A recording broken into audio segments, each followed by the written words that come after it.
Hello जी केमती अच्छे समस्ते जो मैंने मो शाशु जमी कहते तुम बोहू एमती सेमती कि मो स्वामी को कहते स्त्री एमती सेमती देखा कि जहाँ भी नेगेटिव जिनस है मुझे तुम गोटे जिन कहना चाहिए तुम मर कम मो जीवन में से जी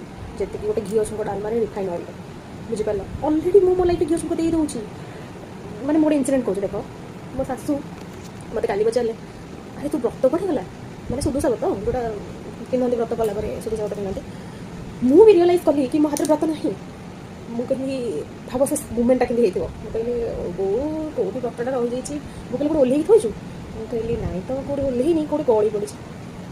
मैंने से शाशु मनर अवस्था बुझीपार तुम बोहू कौन हो सुदूषा व्रत जोटा कि मेन व्रत ताकि मो बोहू गली देती कौटी आ जानी भी ना मुझे केते वर्ष बोहू है कहला 6 वर्ष अलमोस्ट तो मो जीवन में मुझे घी छुंक दे दूँ तुम रिफाइन चुकर आवश्यकता ना ठीक अच्छे आ बाकी रहा मोटा पतला से मो स्वामी गोटे आगे देखते भाई केवे देखते मुझे मोटा कि पतला कि कौन केमी देखिए तो ये कहले किसी फरक भी पड़े किसी कर मोर गोटे छुआ हो सारे आउ रहा बोहू हबार आउ मेन कौन मैं उठू रात उठू गाधो मैंने आइडियाल बोहू मैंने समाज हिसाब से गाधी ठाक चौराल पानी दो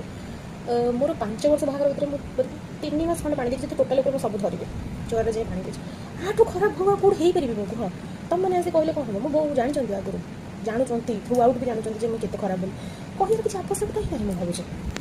भावुँ बुझिपार तो रिफाइन चुका बंद कर मो जीवन में निजे घी चुंक दे दूसरी सो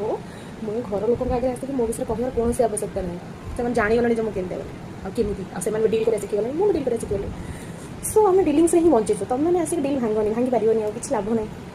है फाइनान्शियल कंडीशन आज लोक से भी ना आउ थे डिवोर्स भी आउ गोटे बाहर कंडीशन भी कार ना so I am sorted in life तो प्लीज स्टॉप योर रिफाइन चुंक बाय।